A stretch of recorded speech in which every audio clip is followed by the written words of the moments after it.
What's up? What's up? Chillin'. You got to turn your phone sideways. Yeah, I know. I didn't even set it up yet.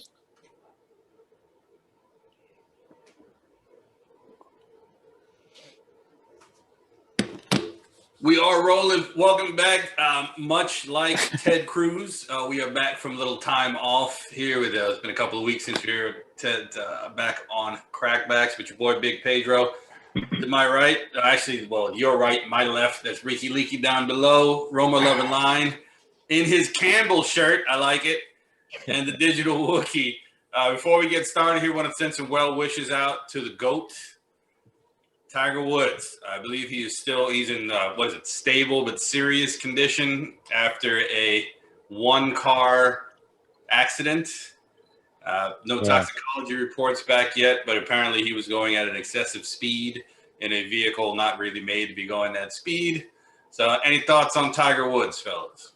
I think they already said that he wasn't drunk.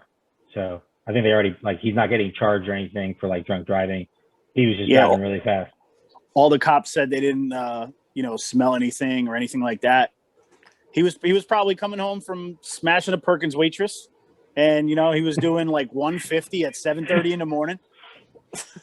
That's what they're doing right now. They're getting blood transfusions from Waffle House and Perkins waitresses right now. Try to perk his body back up, because apparently that's what gave him the strength to win all those majors.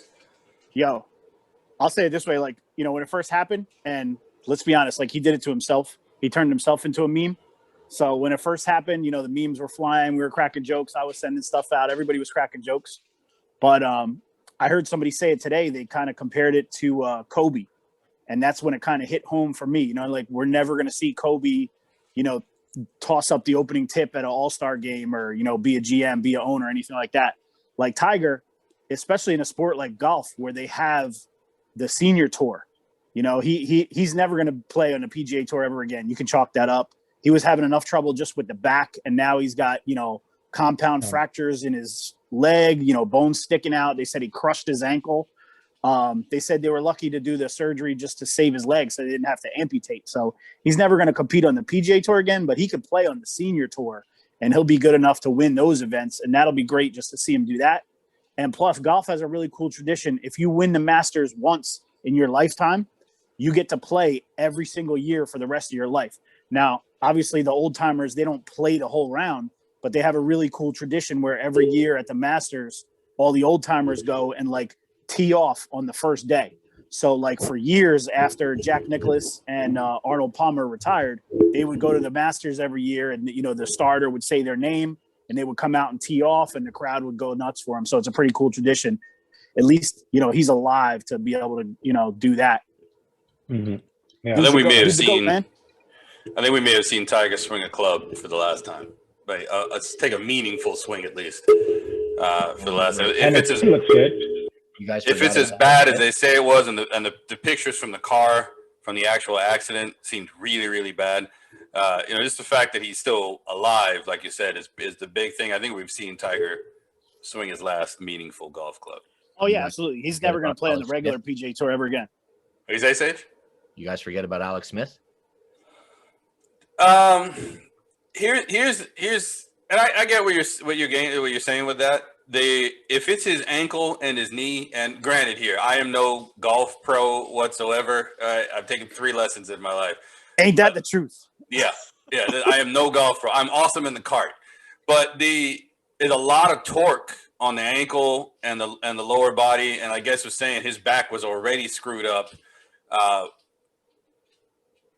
And he's what? How old is he? 45, 46? 45. That's another thing. He was a good 10, 12 years older than Alex Smith when Alex Smith broke his leg. I get what you're saying, Sage, but I just feel like we've seen the last meaningful swings of Tiger. Anything he does from here on out, it's going to be like a ceremonial type thing. Not like he has to run away from Rory McIlroy on the green. No, but he's got to swing a club. I mean, and all that's a lot of pressure on your ankles, on your knees.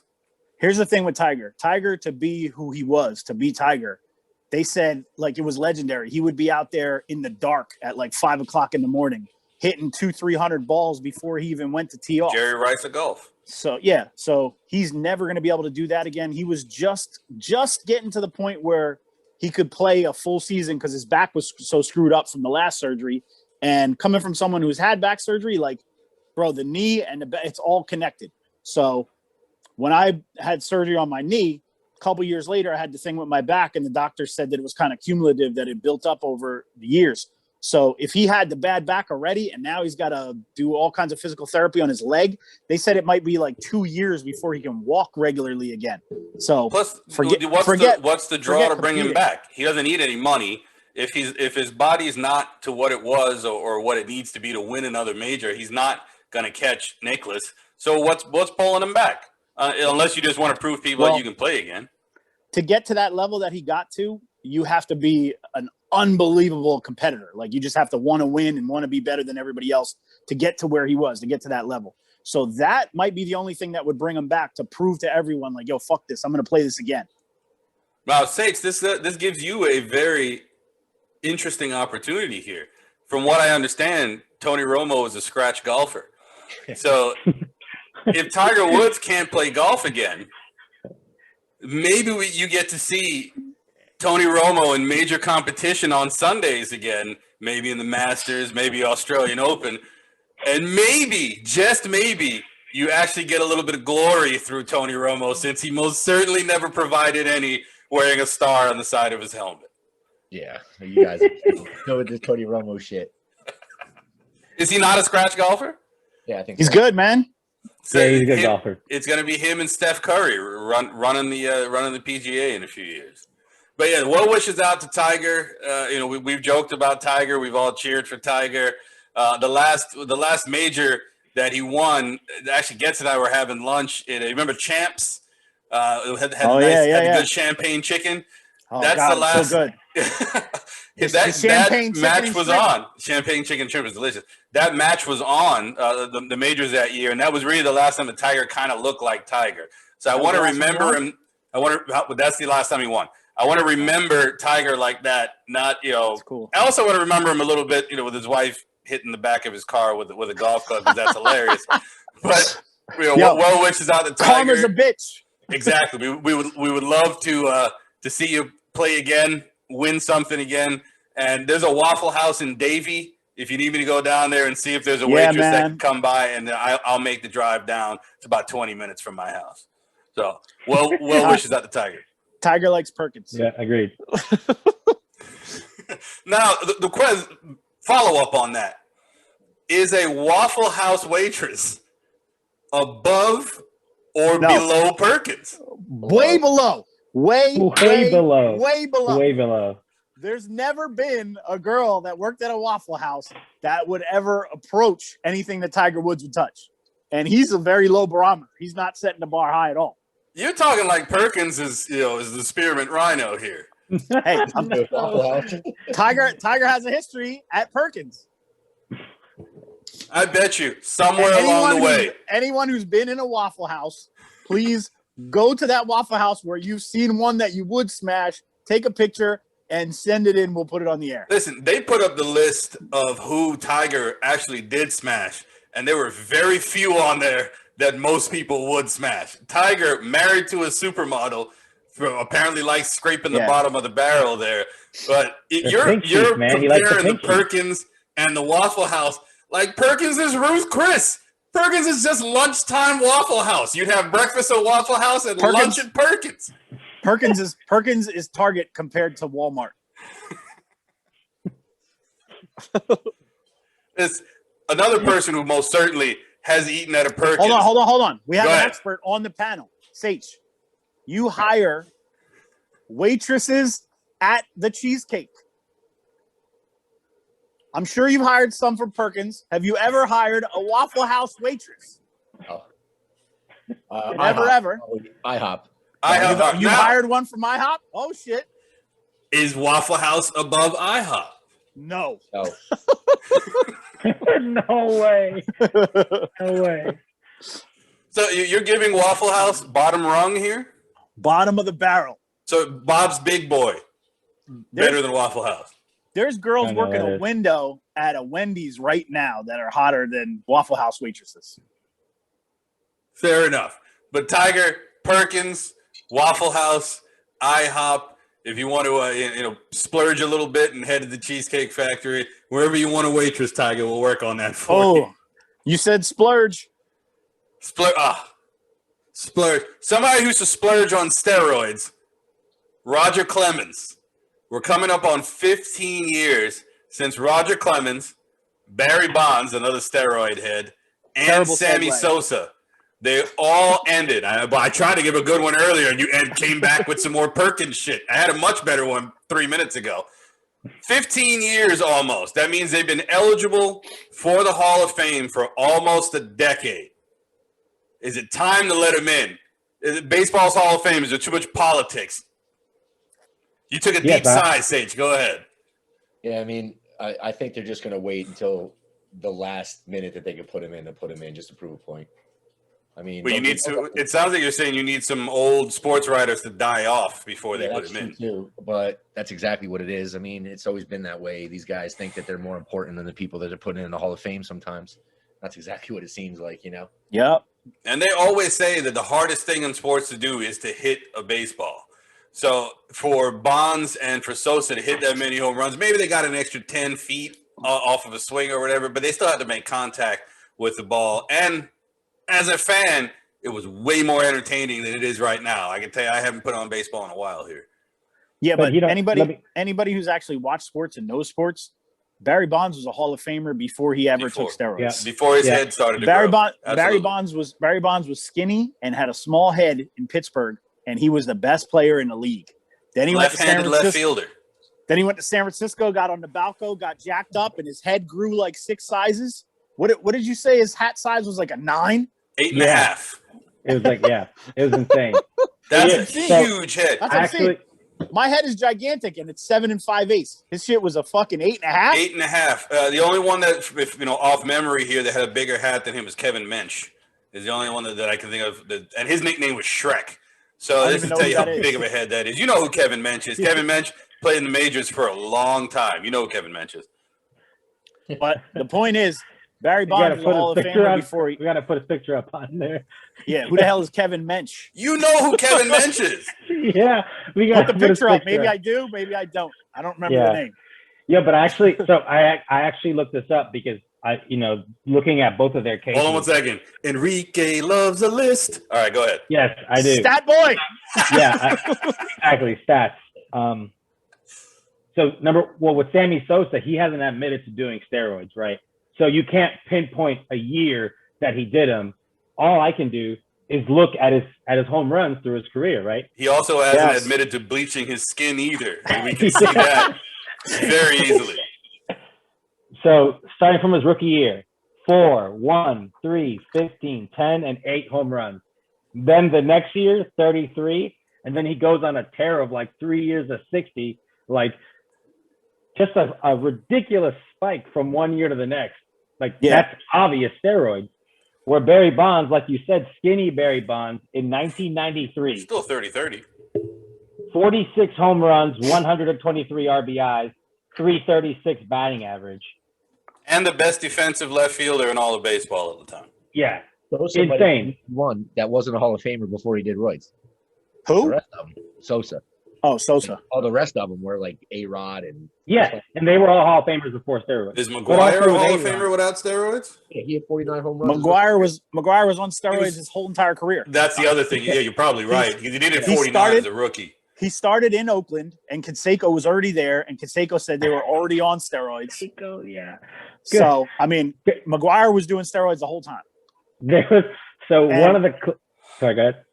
Sates always brings up a good point. Like with Bonds was winning MVPs in Pittsburgh. He was the best player in the league. And out of nowhere, he's got to sit there and watch McGuire and Sosa have this epic home run battle. That's why he started the roids. Yeah, and like steal his thunder. And then Barry Bonds was like, all right, you motherfuckers want to do roids? We're going to do some roids. And then he started hitting 70. Well, he decided, of all the records, the one that, baseball historians all hold near and dear was always the home run one. It was Babe Ruth's record. They wanted to kill Hank Aaron. He was close to passing it. So Bonds was like, all right, so you motherfuckers want to hit some home runs? I'll just go ahead and take whatever, the record away from you and started cranking out home runs. But Clemens was also a dominant pitcher. Absolutely dominant before he started juicing as well. It just kind of for him, And it elongated his career. Didn't make Elon- it exactly. Clemens also, you could tell when he started doing it, like in Toronto, when he was like fading a little bit and he looked like he was headed towards retirement. And then he won 18 games the next season. Out of nowhere, he comes back, starts winning 20 games, striking out 200 people, like he was 24 years old again. So and you the could rage definitely starts see coming out where he's throwing you bats could at definitely Piazza. see there was a point in his career where he started doing it. But before that, he was an Hall of Famer. The original question, like the writers are just ridiculous. Yeah. Like Sage said, the writers want to act like they're more important in the game, and we're not going to let them in. Like they don't even vote for him at all. They get like 0 votes. Like it's so ridiculous. They're so petty. Why do the voters? That's the perfect word for it right there. It's petty. It's dudes writing about a sport that they loved but weren't good enough to actually play. Exactly. And there are guys that have absolutely dominated the highest level. And the other thing is too, they evened out the playing field because everybody was on steroids. You want to talk about a jump in home runs? At least Sosa did it more than 1 year. Was it Brady Anderson? Yeah, the outfielder on the Orioles. He went from like 8 to the next year. To he had like 55 49 or something like that. Yeah.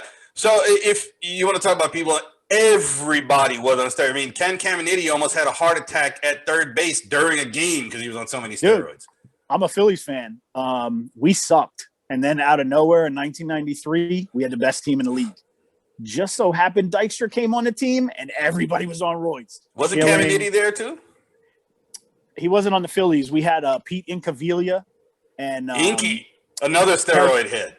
Kevin Hollins, Darren Dalton was nuts. He was doing roids. Darren Dalton didn't. He thought he was on roids. He didn't need it. Jim Eisenreich, but like Dykstra himself, even though I love the dude, the guy went from like a 320, 330 hitter. The next year he almost hit 400. But Dykstra was always on something. If when he was on the Mets, he was on coke. Dykstra was huge. He was on meth when he retired.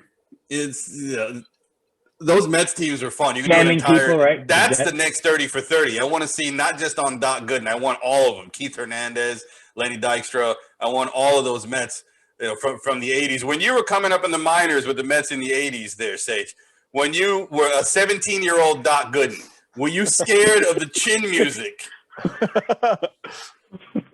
Was your foot all the way in the back of the batter's box to give yourself an extra half a second against a Doc Gooden slider? Tell us about the fear you felt in the batter's box. No, but you're absolutely right, though. That would be a great 30 for 30 to do a whole series about the 86 Mets.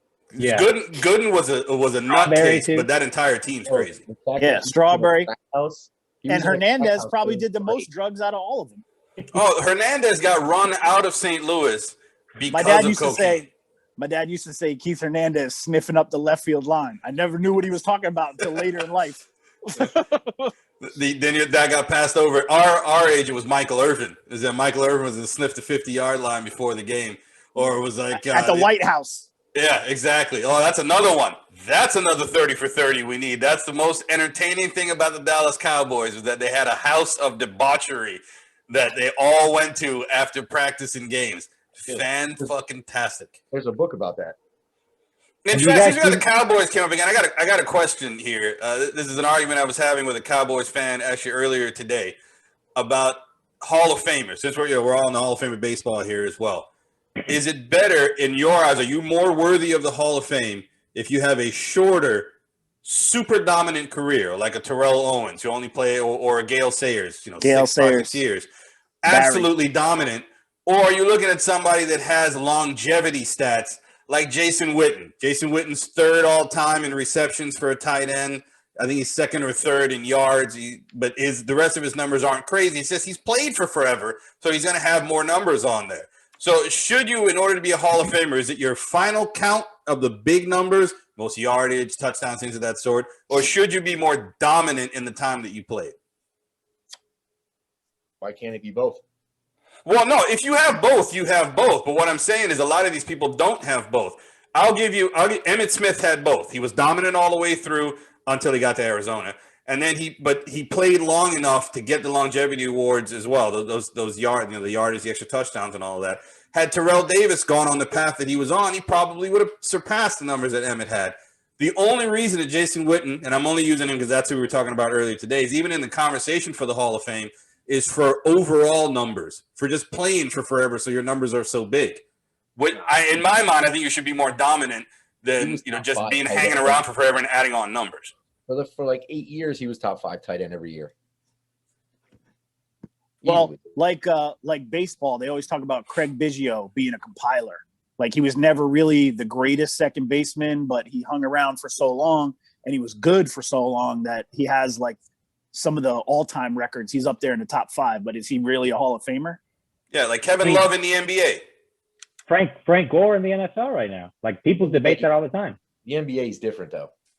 No, but it still goes with the same thing where like Kevin Love, he had big numbers on a bad team, and he's going to have high numbers. He's going to play for 10, 12 years. But then you have somebody that's like, somebody that gets hurt, like a Brandon Roy, who only played 6 or 7 years, but was much more dominant, who's more worthy of the Hall of Fame. I'm just saying you should be more dominant. Being healthy and being available is a skill and is an asset to your team. Yeah. But just simply being there and putting up mediocre numbers for a very long time is not Hall of Fame worthy. You know why? Because it's the Hall of Fame. It's not the Hall of Good. Exactly. 100%. There shouldn't be a question. If somebody's going into the Hall of Fame, you shouldn't be questioning about it. If I say Tony Gonzalez, no one's arguing with me that he's going into the Hall of Fame. When you're saying, what's it, Dawkins, no question, going into the Hall of Fame. All those guys that were on the Cowboys in the 90s, Emmett, Irving, Aikman, all those guys. Witten, I'm just saying there's a question behind it because he's more of longevity than dominance.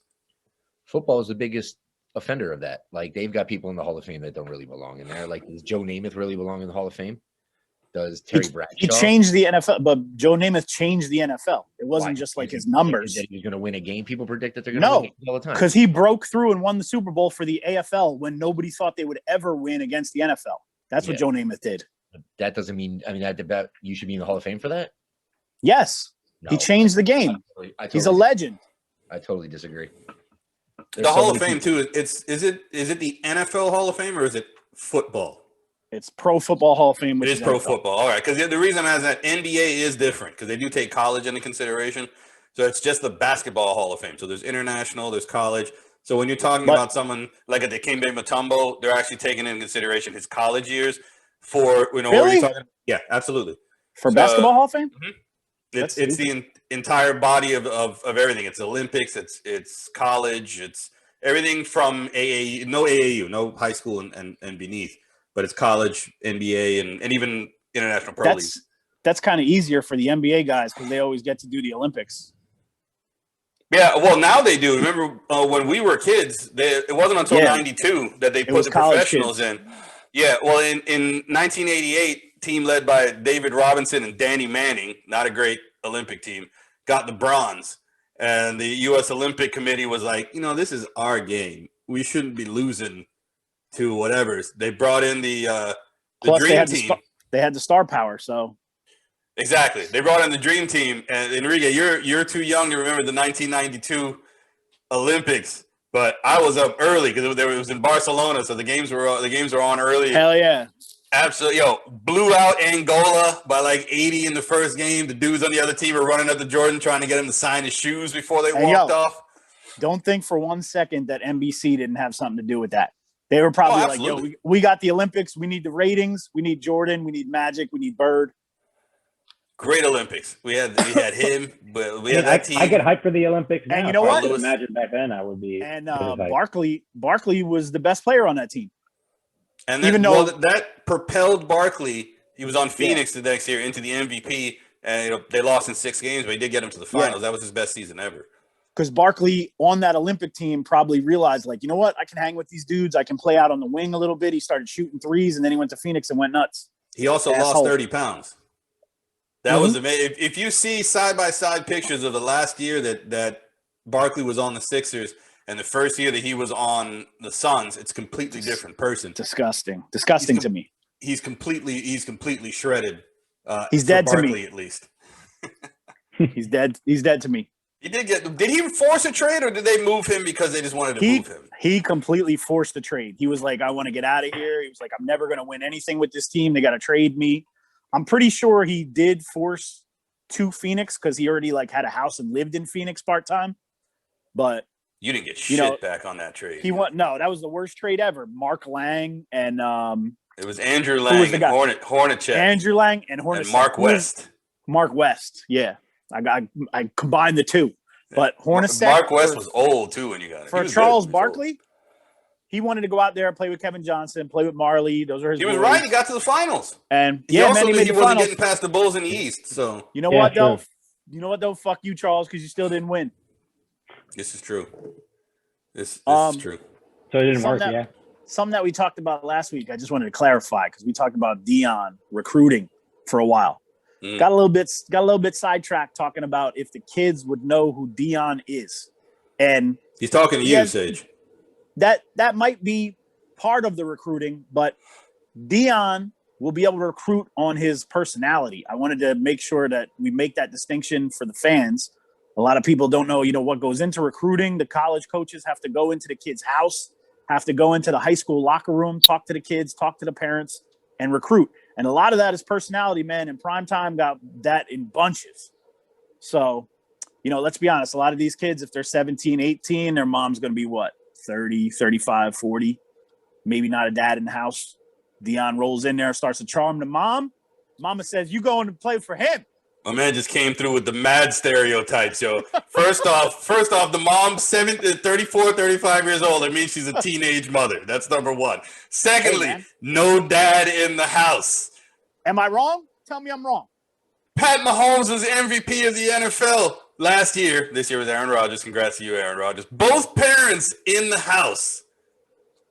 LaMelo Ball, both parents in the house. He's going to win the Rookie of the Year this year. We're not going to talk about Edwards because his father, he doesn't know him, so I'm going to leave him out. But what type of percentage? We're also not going to talk about LeBron James. Does that happen? Yeah. I'm not going to talk about LeBron James. He didn't know his father either. But Dwayne Wade's dad was there. And look at his grandkid. Here's the other thing about Deion Sanders. He's still in the news. I heard you. I'm just moving on. Enrique almost just spit all over his TV. Deion was in the news this week. They played a game and someone robbed. Well, they say that his stuff got stolen. Then he went on to social media and said, "Hey, they're stealing my stuff." Magically, his stuff reappeared. So Deion is still in the news. Deion was on TV before that. That means it was one of the kids in his locker room that took it, or somebody that knew somebody, and it through back channels, but like, yo, put Deion shit back. All right, somebody knows something somewhere. Put Deion shit back. I don't think any of his kids would actually steal from. That's the easiest way to get caught. And Deion's from backwater Florida. Who knows what he would do if you really actually did cross him? Well, like who else has access to the locker room?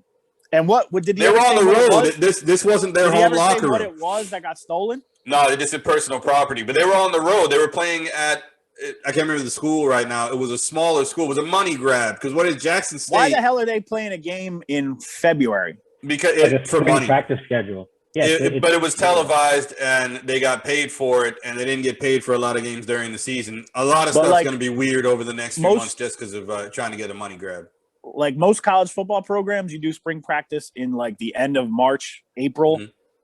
Yeah, but it's the middle. Their of calendars are completely thrown off. They didn't have spring practice at all last year. Some of these teams didn't play a full season this year. I guess they kind of fit in. And even with college basketball, North Carolina's playing Marquette. They weren't supposed to play Marquette. The team they were supposed to play had COVID issues. They had to pause. I believe it was Clemson. And they called, hey, who wants to play? Well, it's happened in Marquette. Whoever they were supposed to play also had a COVID pause. So the two of them are playing tonight.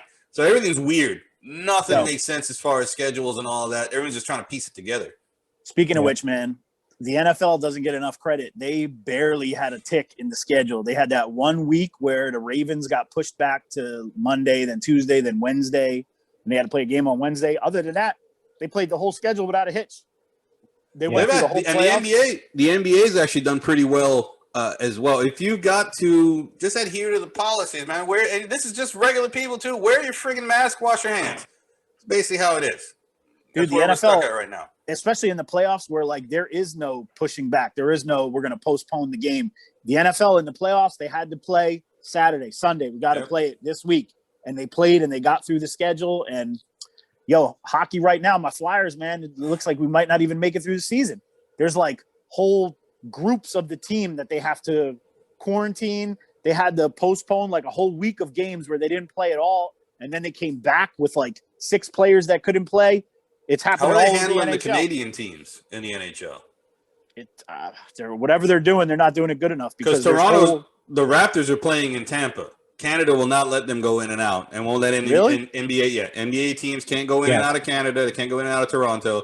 So the Raptors are in Tampa until further notice. Yeah, basically for the entire season, they're playing out of Tampa. Well, they changed the alignment of the divisions, where I know the Flyers division, we have like, it's all the East Coast teams like Boston, Pittsburgh, Washington, the Rangers, the Islanders.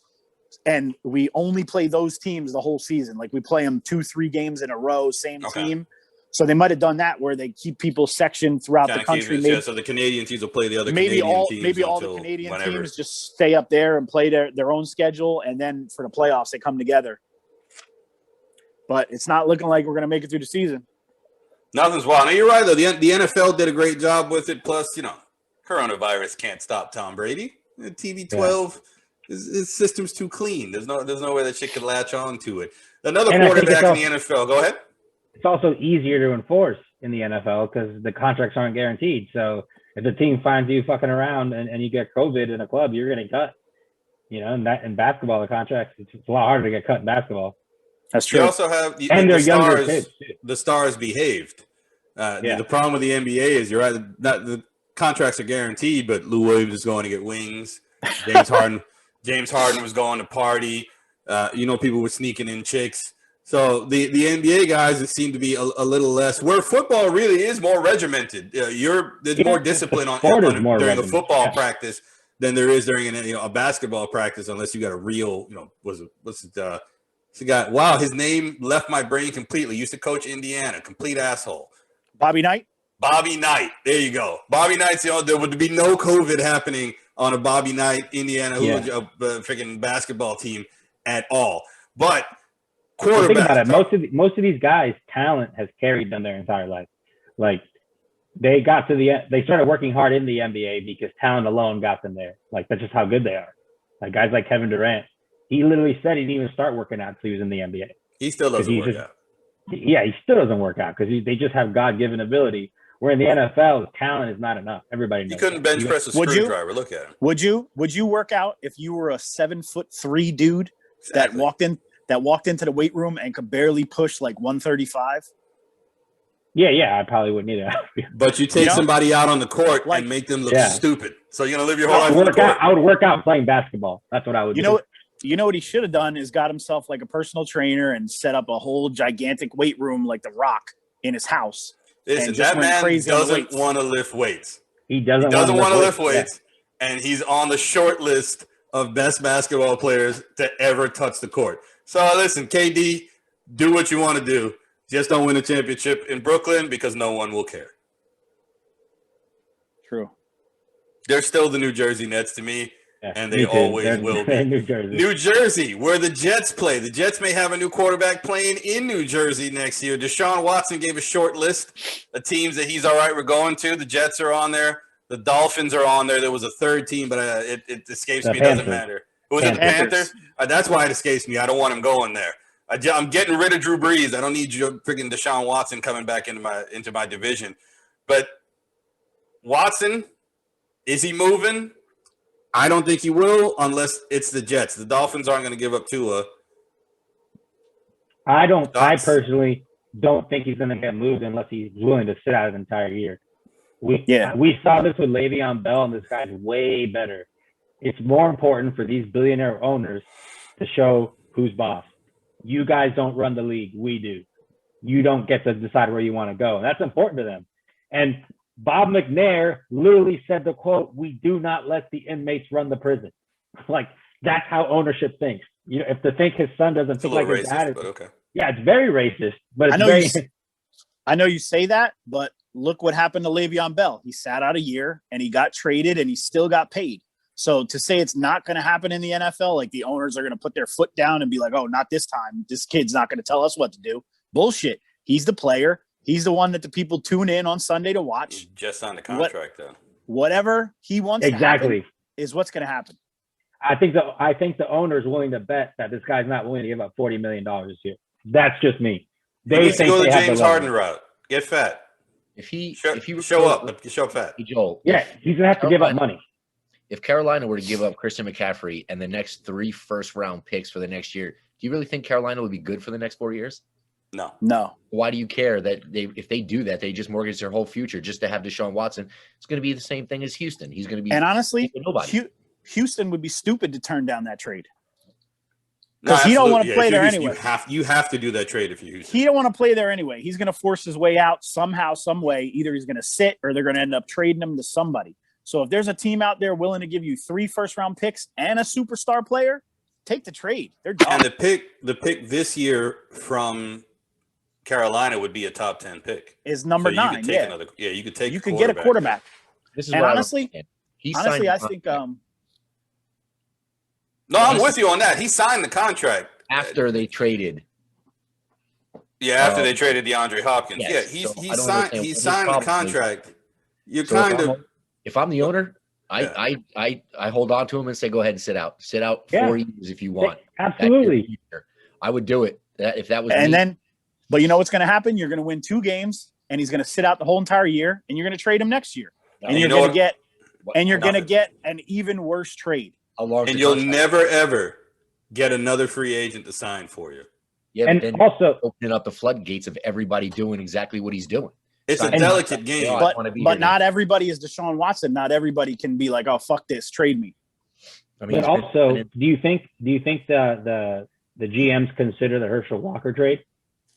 Because the team who received the assets won that trade, wouldn't you think? Yeah, every GM thinks about that because they don't want to be seen as the guy that fucked it up. So So other than Carolina, because Carolina is the only team that's come public to say that, I think more of the people think like Sage, and they're not trying to give up the entire farm for a guy when their team's not ready yet. But you also And- you've got and to use honestly, those like- picks correctly. You got to draft well. The Cowboys drafted well with all of those picks that they got for Herschel Walker. Yeah, You they can't do drafted what studs. Cleveland did for Atlanta. Gave 5 picks to Cleveland to move up for Julio Jones and did nothing with them. So picks are only good with what you make them, what you actually get for them. But I get what Sage is saying. You can't let Deshaun Watson run all over the front office, but you also have to make sure the star players are happy, or you'll never get another star player to come play for you. And you're in a desirable spot in Houston. Great uniforms, nice city. No, I disagree with that. You can change management and stuff. You can change the whole regime. Eventually, people will come because number one, they have no choice when they get drafted. And if there's another good player that they happen to draft, I'm talking strictly he free said- agents. he Strictly said free free agents. yeah, but I mean, you got places. But like even the Green- way, if you could draft another Deshaun Watson in the future and you have new management, free agents will still want to go there. There's not a lot of Deshaun Watson. Sage, what'd you say? No, I'm saying, I mean, Green Bay for the longest time couldn't get free agents. So I mean, and they've always been pretty good. Like you can make do without free agents. Free agents. Yeah, that's Green What? Bay, though. Well, yeah, but You free can agents, get to Green Bay doesn't have a Macy's. I mean, how many free agent signings really like change the franchise? You know what I Is mean? that true? No, there's a bunch of we can go up and down the list of And- people. We've been talking about Deion Sanders. and- That was one. Reggie Yeah, White, you're talking another about- one. you're talking- Okay, that's a different. I'm talking about like every year. There's always like an Amdi Nasamwa that everybody wants. Who's Why not you got to that- go there? Why you got to Because go there? I Why you wanted got him to say as a Nam? Cowboy. I wanted him so bad, but you know what? They don't really Asshole. change the franchise.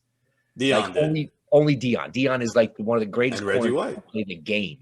But I'm just Reggie talking White about- went up there and got a Super Bowl. yeah, you're again the greatest fucking defensive end to ever play the game. Yes, I'm not yes. Say it talking again, about. I'm say talking it. about regular free agents. You know what I'm saying?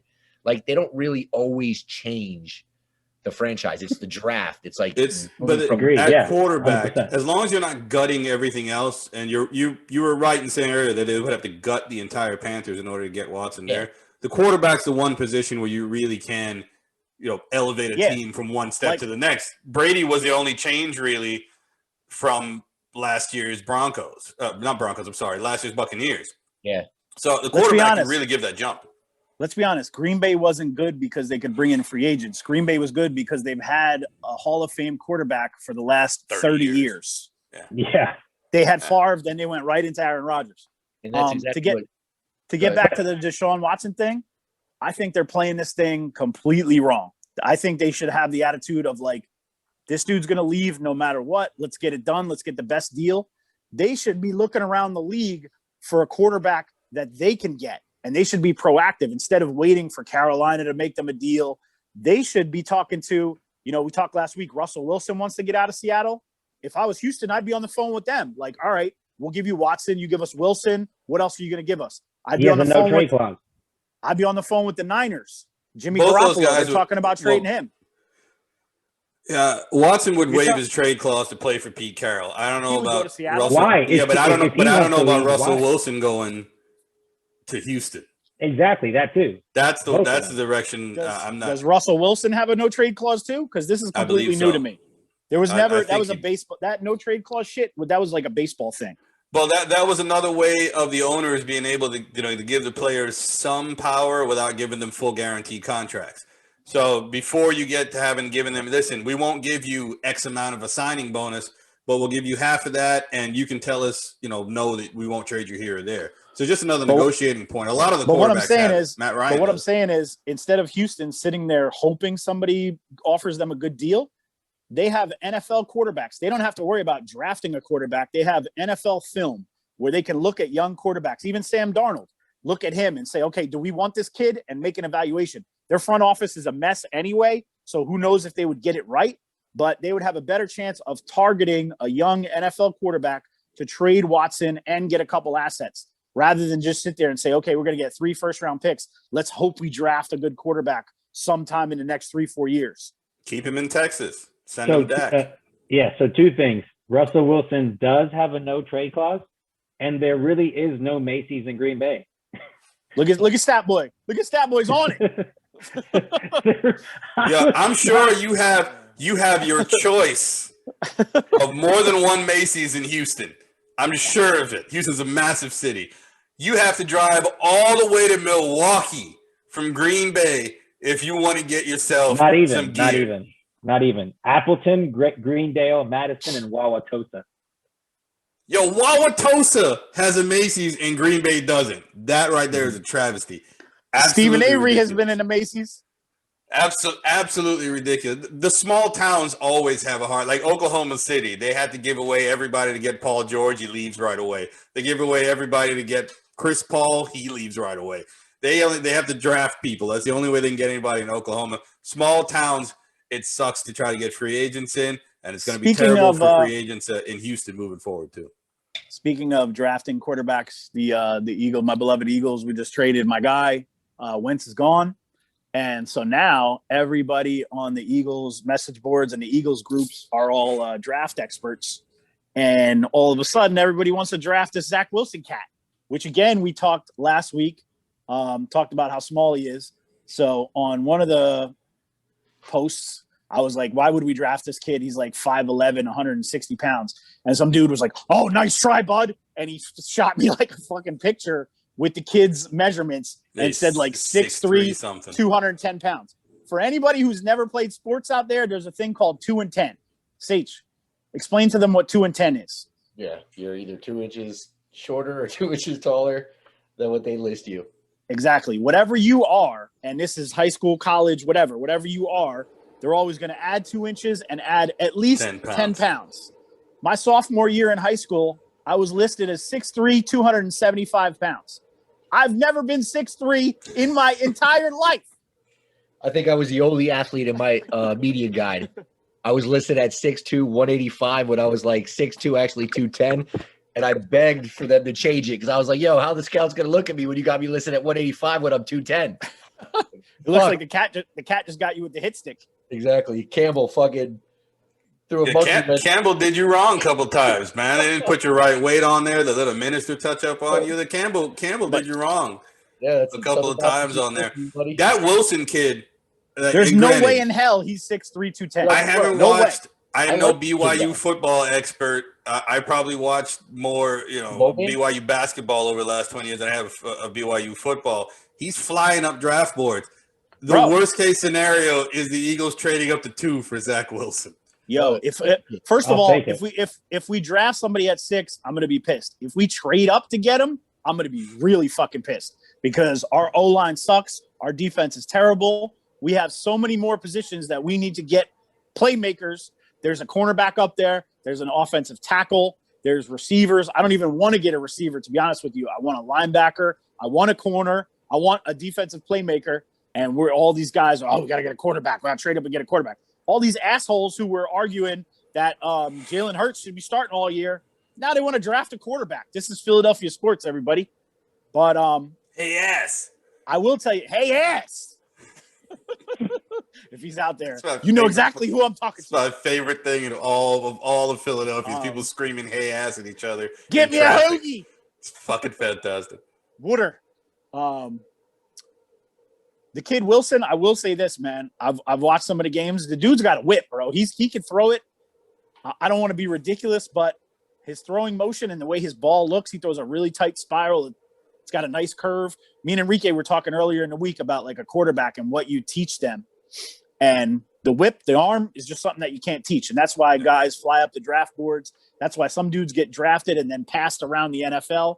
Because if you could throw a dart that goes right over the linebackers and drops in front of the safety, and it's, 30 yards to the other sideline, that's something that you can't teach. And this kid has that kind of arm strength.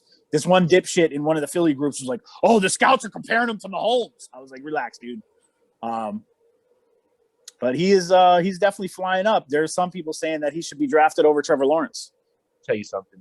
People like that, first of all, he has all the talent in the world, and he's also playing at a school where he plays against adversity all the time.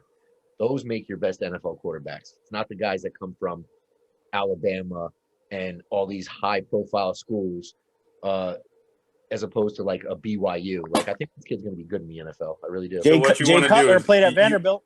You want to get someone named Rain Dakota out of Mississippi State. That's what you want. You want someone that's faced adversity. You want someone who's had to defend the fact that they have a stupid name from their entire life. Hey, he was a Heisman Trophy candidate until he got a DUI.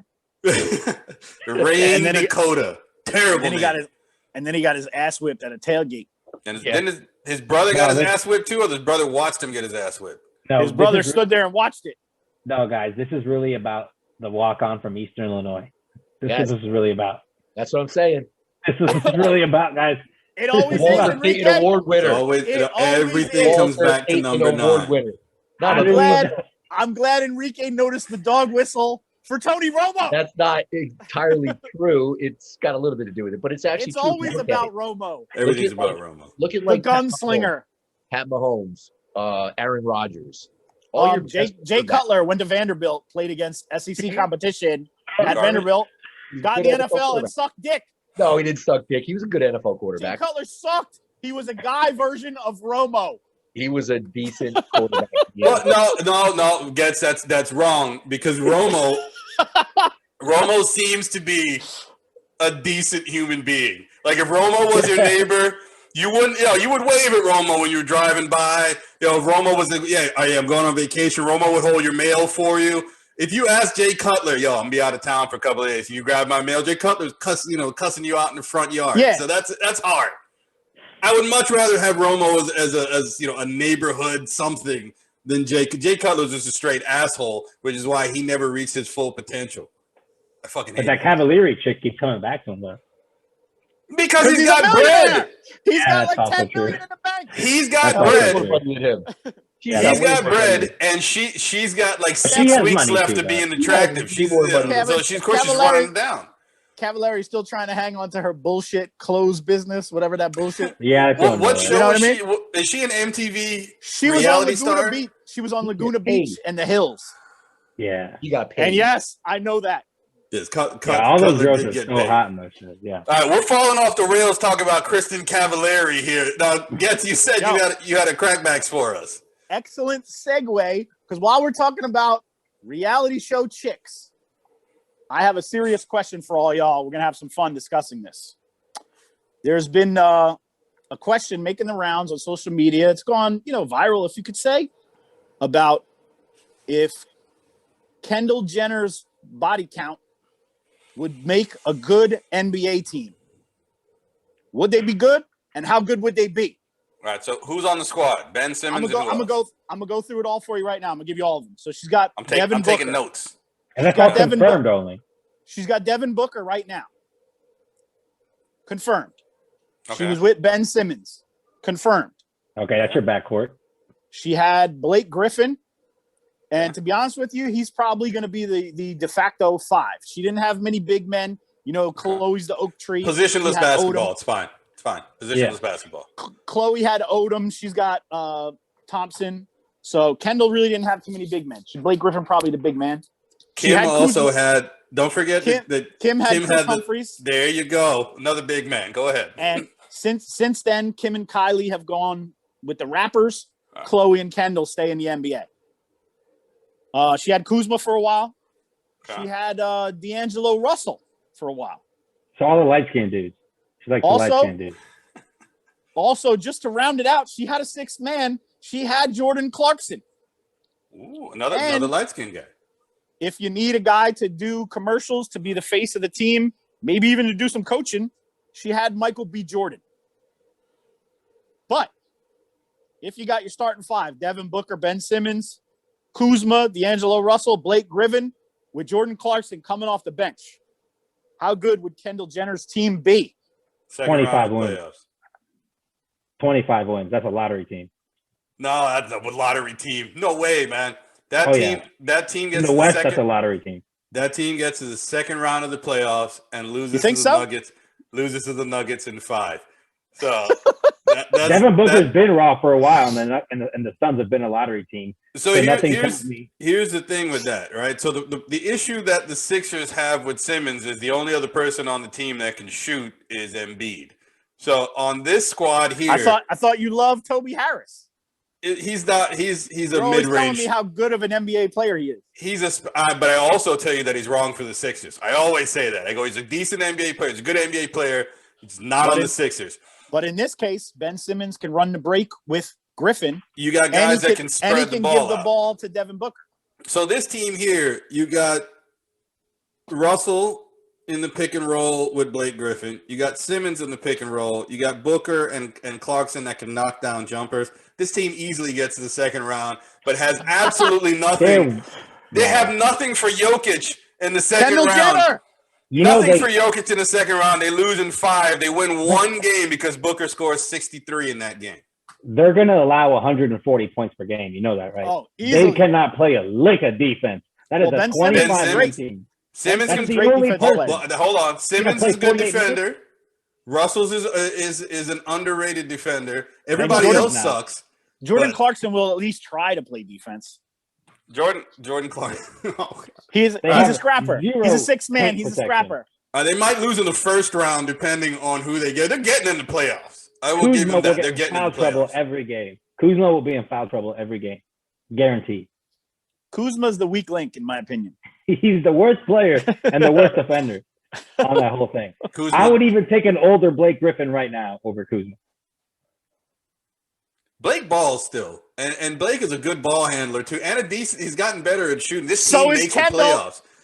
Wow, this team makes the playoffs. I stand by that. This team makes the playoffs. I'm with it. But they get walloped in the second round. And Michael B. Jordan, his only involvement in this, he'll be the Spike Lee and was it Jack Nicholson of the squad. Yeah. We can't really have he that. We can't really have him. If it was a rock and jock situation, I don't even know if Michael B. Jordan could actually play. Enrique, rock and jock used to be on MTV. And it was a competition between athletes, and they had pop stars in there and movie stars and all that. You actually got, who had a great jump shot from the corner? Flea, the bassist from Chili Peppers. Flea. Straight dropping threes in the corner. Yeah, all right, folks. Go ahead. No, I was going to say Flea would just faded in. He was like, Flea would just sit in the corner. He wouldn't even move. He would just wait like a spot up shooter, catch and shoot. Didn't need to. It was a Steve Kerr that could slap the bass too. You know who actually surprised me on one of those games was Justin Bieber. Had a little bit of handles. He could play a little bit, dude. Canadian Bieber can ball. And supposedly he's a great hockey player. And I don't know if you've watched the NBA. They had the celebrity game on Fridays, and I have to look his name up. But Obama's Secretary of Education balled for 3-4 years. He was throwing behind the neck passes, behind the back. He played at like Yale or something in college. That was the only competitive basketball he got, other than if he was playing, against Boris Yeltsin or something like that. But he was balling. Sage, what's your opinion on the Kendall Jenner basketball team? Shit. I mean, do you really need my opinion on that? I mean, Yes. no If you comment. took all of the What- Kardashians, you do get a full basketball team though with Yeah. centers. What would their team name be? Wow, that team, the Buckets, the C Buckets. I'm not even gonna say what the C is if they're naming them after a Kardashian. Eesh. Actually, it would be Ooh. KUM Buckets because it's a Kardashian. Ugh. Yeah. Sheesh.